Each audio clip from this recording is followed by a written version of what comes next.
as ordens do Egito, deixaram viver os meninos. 18. Então o rei do Egito convocou as parteiras e lhes perguntou: por que vocês fizeram isso?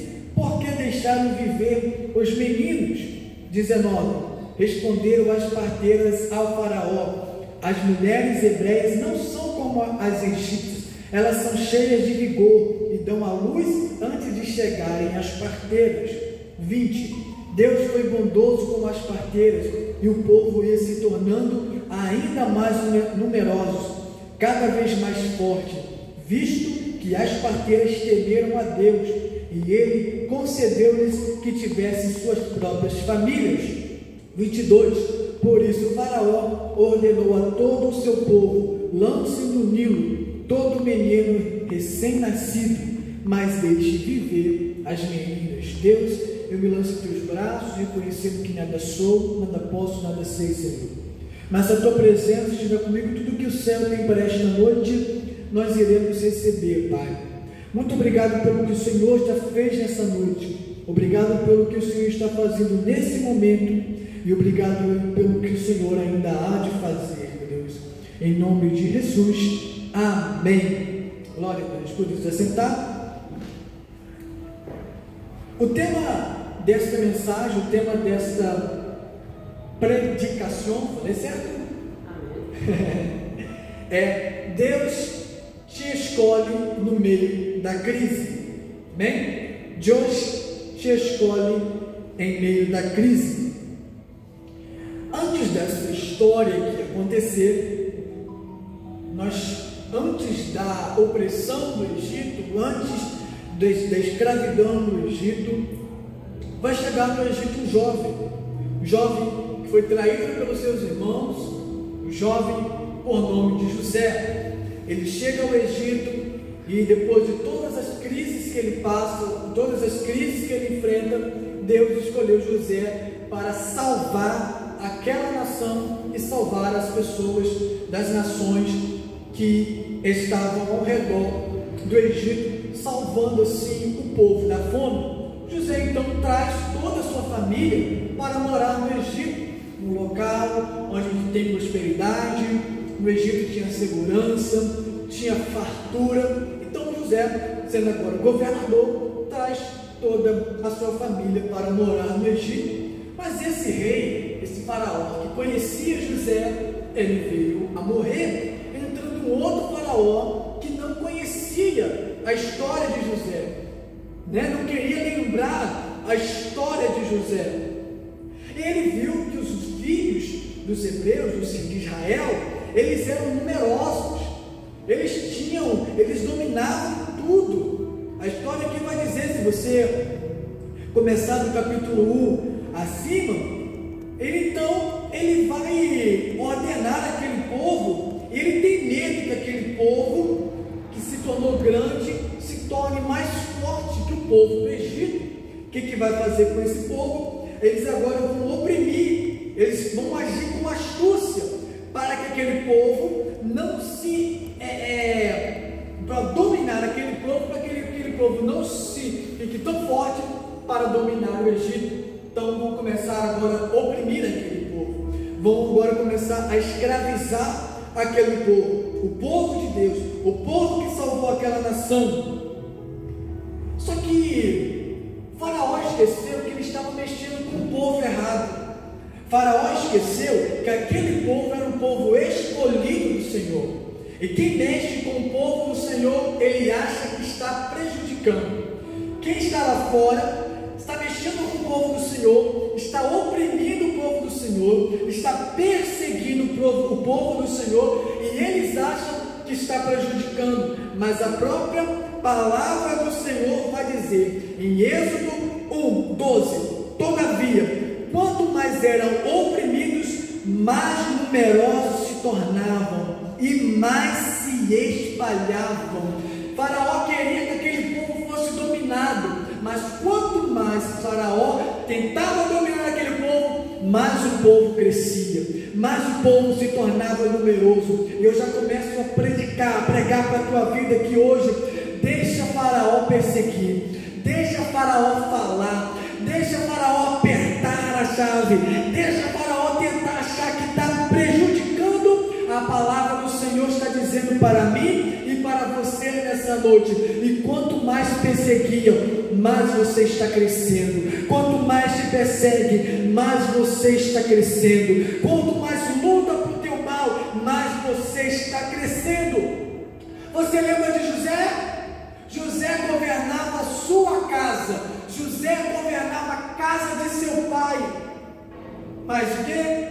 A inveja de seus irmãos fizeram com que ele fosse para o poço, fosse vendido para o Egito, trabalhou na casa de Potifar, foi traído pela mulher de Potifar, que inventou uma calúnia contra ele. José foi preso. José agora está revelando o sonho que Faraó teve, e agora José está governando o Egito. Os irmãos dele queriam prejudicar ele por causa da inveja, jogarem no poço, mas isso Deus estava levando ele para a promessa que ele tinha para a vida de José. Então, nós olhamos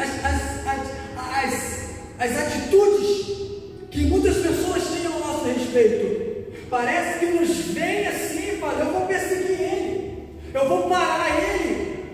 Mas é inveja, eles inventam cada coisa, e às vezes a gente fica reprimido com isso, não é? A gente quer parar.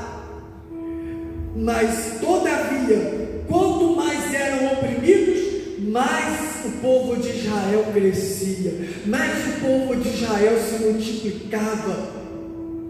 E agora, para prejudicar aquele povo, que Deus tinha uma promessa de libertação, o que Faraó vai falar com as parteiras? Se nascer menino, mate. Se nascer menina, deixe de viver. Faraó está querendo cortar tudo que chegava, para a promessa acontecer, para a promessa chegar, Faraó ia lá para acabar. Faraó queria que a promessa não se cumprisse, mas o que Deus faz? Olha só o que acontecia. As mulheres hebreias não são como as egípcias, são cheias de vigor. Então, antes da gente chegar para cumprir a ordem de Faraó, elas já tinham dado a luz. Eu já profetizo para a tua vida que hoje é um culto que Deus quer falar para a tua vida. Enquanto eles estão tramando, enquanto eles estão planejando para te derrubar, para te tirar, para matar, Deus já foi na frente. E a promessa vai ser gerada antes de tudo. A promessa vai ser rápida, vai ser ligeira. As parteiras, elas não temeram a ordem de Faraó. Quem era Faraó? O homem mais poderoso da terra naquela época. O Egito era a hegemonia do mundo, era como se fosse os Estados Unidos hoje em dia. A economia vem de lá, o exército era melhor, a educação era melhor. E elas não temeram a ordem de Faraó, elas estavam temendo a vontade de Deus. Então Deus abençoou ricamente aquelas mulheres. Amém. Só que no meio disso tudo, no meio da crise, no meio de morte, no meio de luto, no momento de medo, no momento, na pior fase da vida do povo de Israel, o que aconteceu? No capítulo 2, e um homem da tribo de Levi casou-se com uma mulher da mesma tribo, e ela engravidou e deu à luz a um filho. Samuel, por que Deus fez isso? Não estava em crise? Sim. Não estava no deserto? Sim. Não estava no meio da escravidão? Sim. Tinha tudo para dar errado? Sim. Não tem nada para dar certo? Não tem. Agora é só o quê? Só tristeza. O que agora? Só luto. O que agora? Só tristeza, só depressão, é só fundo do poço, agora é só chorar, agora é só se lamentar. Mas no meio disso tudo, tinha um casal que não olhou para a crise, teve um casal que não olhou para o deserto, teve um casal que não olhou para a crise, teve um casal que não olhou para as adversidades. Eles fizeram o que? Continuaram, porque eles creram na promessa do Senhor. Eu estou pregando isso para você aqui hoje, que falaram, essa vez veio, essa vez dessa vez a crise veio pesada, dessa vez eu acho que eu não vou aguentar mais, dessa vez a tristeza me pegou, mas o céu está falando para você aqui nesta noite: não pare por causa da crise, não pare por causa da escravidão, não pare, enquanto você continua avançando, eu estou gerando dentro de você a promessa, dentro de você está sendo gerada uma promessa, porque você não parou, porque você não desistiu, porque você avançou, eu vou te abençoar gerando a tua promessa vai ser gerada mediante o teu caminhar, mediante você não continuar desistindo. A promessa vai ser gerada quando você avançar, quando você prosseguir, quando você continuar. Samuel, mas então todo mundo parou, Samuel, mas se for matar, se nascer menino, Samuel, eu não posso. Continue, porque dentro de você está sendo gerada uma promessa. Deus não olha tempo bom para realizar promessa, Deus não olha ambiente propício para gerar promessa, Deus não olha condições boas para ser gerada promessa. É na crise que promessa é feita, é na tempestade que promessa é feita, é nesse momento que não tem nada para dar certo, Deus vem e faz dar certo. O momento de crise faz com que só venhamos enxergar a crise. Nós não conseguimos ver a promessa do Senhor se os nossos olhos estiverem focados na crise. Ele está falando: Deus envia um libertador, Deus envia um libertador, Deus, o nosso povo está na total escravidão do Egito, envia-nos um libertador. Enquanto todo mundo estava recuado, com medo do Egito, com medo de, se nascer um menino, fosse jogado no Nilo, tinha alguém que não parou, tinha alguém que não desistiu. Será que nós temos que ficar reclusos? Ou mediante quando está todo mundo parado, você tomar uma atitude: eu não vou parar, eu não vou desistir. A minha família precisa de mim, a minha casa precisa de mim. Deus me levantou como profeta da minha casa, Deus me levantou como sacerdote da minha casa, Deus me levantou como uma mulher de oração para a minha família. Eu não posso desistir. A crise pode apertar até o último nível, de falar: eu não aguento mais, mas na tua perseverança o milagre vai ser gerado. Estamos vivendo isso na prática. A exemplo da nossa irmã Miriam, ela contou aqui que quantas das vezes ela, teimosa, a crise apertava e ela falava: vou resolver, não é isso? Depois ela fez o quê?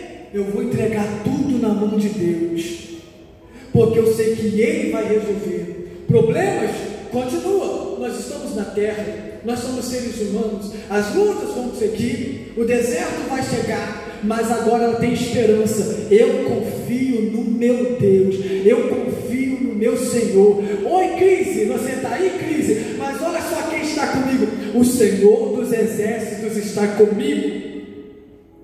A crise vai olhar para você e vai falar: agora eu paro ela, agora eu paro ele, agora acabou. Aí você vai olhar para ele e falar assim: ainda não, eu estou no meio do deserto, mas Jesus está comigo. Eu estou no meio da crise, mas Jesus está do meu lado. Hoje eu estava conversando com uma pessoa, e a exemplo também está passando por uma causa na justiça, onde ele precisa que essa causa seja ganha. E ele estava falando comigo que as autoridades que deveriam julgar aquela causa estavam sendo subornadas para que a causa dele não fosse ganha, para que a causa dele fosse ali anulada e ele perdesse tudo. E ele de forma justa, do sofrimento que ele passou. Eu falei com ele, às vezes Deus aperta tudo para ver se vamos continuar firmes, para ver se vamos continuar avançando, e o que eles estão achando que vai te prejudicar, vai se transformar em dupla honra, vai vir tudo para o que é seu de direito. Samuel, a presença do Senhor é só isso. Ele está passando por um momento de crise, ele está passando por um momento apertado, mas ele faz assim como a irmã Miriam fez: eu entrego esse problema para ti, Senhor, porque eu não posso resolver, eu não tenho autoridade contra isso, eu não tenho uma autoridade para ir lá resolver, mas eu sei que o céu tem essa autoridade. E eu falei, é isso mesmo. Jesus vai lá onde o advogado não pode entrar, onde o juiz não pode resolver, Deus vai lá e resolve. Quem olhava agora para aquela situação não queria parar, mas a promessa foi gerada. Depois de muito tempo, aquele rei veio morrer. E Moisés agora já era um jovem. Você acha que a promessa de Deus foi gerada de forma fácil? Você acha que foi tranquilo a promessa ser gerada? Porque até a promessa chegar para a nossa vida, ainda tem momentos difíceis. O bebê nasceu, era um menino. Você não acha que Joquebede ficou com medo? Se acharem o meu menino, vão levar ele para morrer. Se acharem o meu menino, vão jogar ele no rio Nilo para os crocodilos comerem.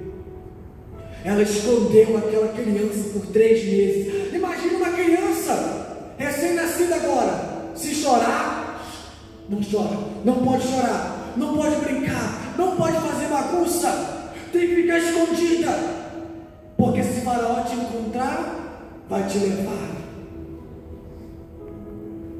Mas Deus cuidou daquela criança. Vai agora, você conhece a história, vai enrolar numa cesta, vai colocar no Nilo, quem acha? A filha de Faraó. Moisés agora está crescendo dentro do palácio, na melhor educação que podia existir, na mesma escola do príncipe do Egito. Agora Moisés chama Faraó de avô, chama a filha de Faraó de mãe. Que a promessa de Deus acontece assim. Os nossos inimigos vai ajudar para que você alcance a promessa. Eu estou falando com pessoas aqui que olharam para a crise, olharam para o deserto, olhou para as ondas e falou: Deus, quando é que eu vou sair desse sofrimento? Parece que você está afogado, as águas aqui, você está tentando subir e não consegue. E quanto mais você quer sair dessa crise, mais a crise chega, mais a crise alcança. Mas o céu está falando: nesse período eu também estou com você. É porque apertou tudo isso, porque eu estou gerando algo novo dentro de você. Eu estou gerando uma promessa nova dentro de você. Eu prego e falo por experiência própria também.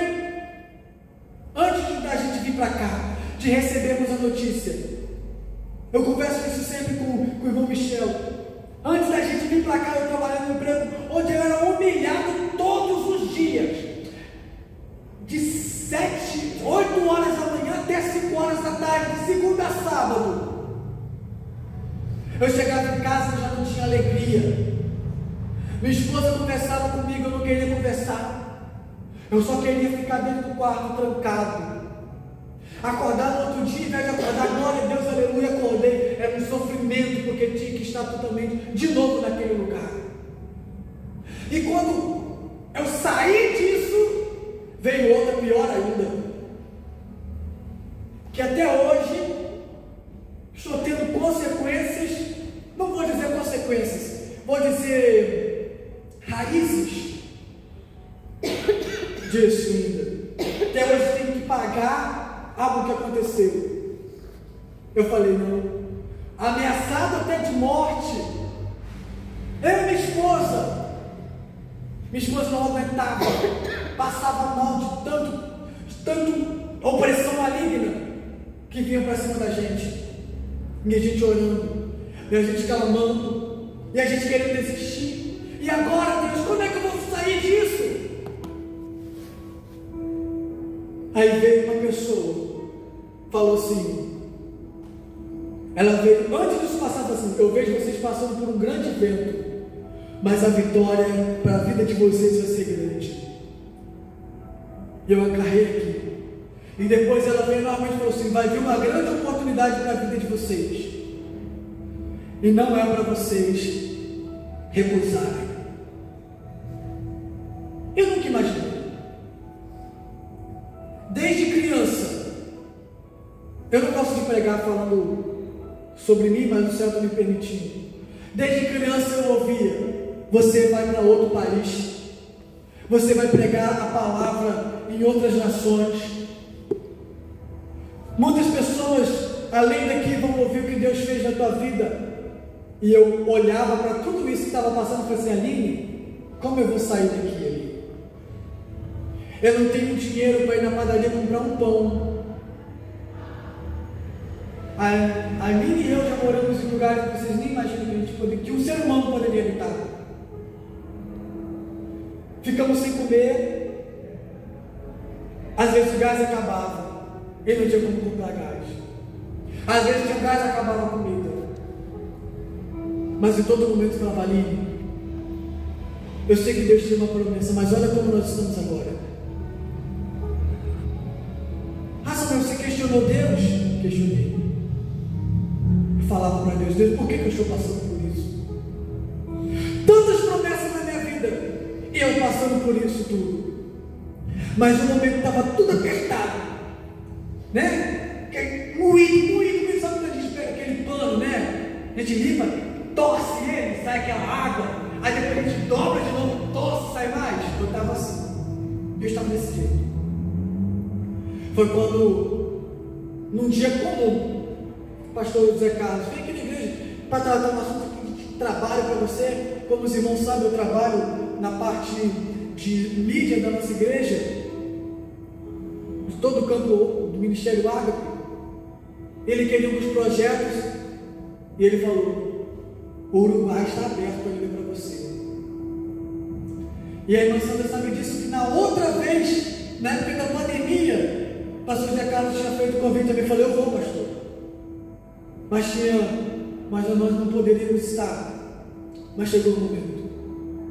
Eu falo, a promessa se cumpriu. Eu ouço que eu estarei aqui em outro país desde criança. Mas a gente tem que passar por crise. Temos que passar por provas. Para quê? Porque Deus quer testar a nossa resistência. Deus quer testar o quanto nós aguentamos. Deus quer te forjar no meio dessa crise, como é um barro, né? Para virar um vaso. É simplesmente pegar o barro da terra, molhar e o vaso está lá bonito? Não. O que o vaso tem que fazer? Tem que ser amassado, não é? Amassa ele, aí coloca lá na moeda, se não me engano o nome, e vai rodando, e vai sendo moldado.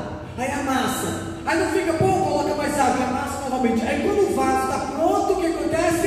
Está pronto ainda? Não, vai para o fogo para testar agora a sua resistência. É isso que Deus está fazendo com a gente. Deus está testando em você a sua resistência. É por isso que você está no fogo. É por isso que entramos no deserto. É por isso que entramos na crise. Porque Deus está colocando em você uma resistência maior. Eu falo e falo novamente. O pastor Zé Carlos sempre gosta de falar essa frase. Momentos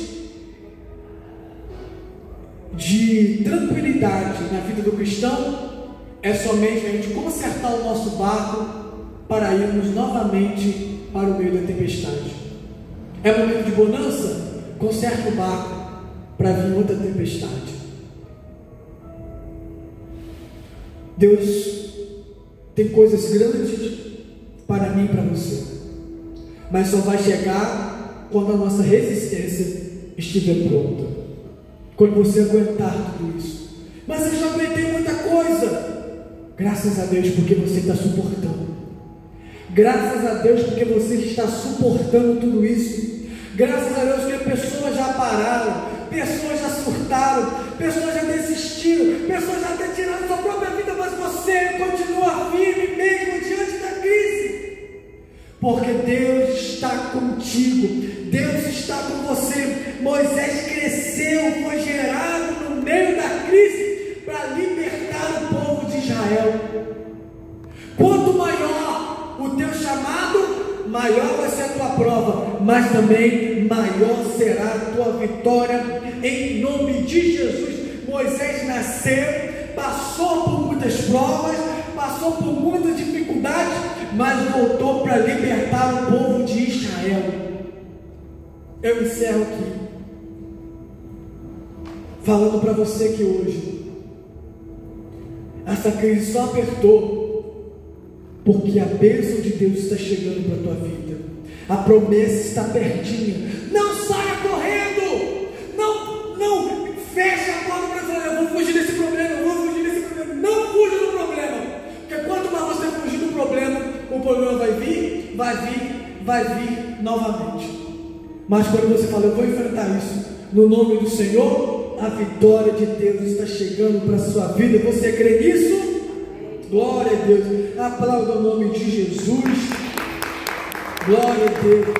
Aleluia.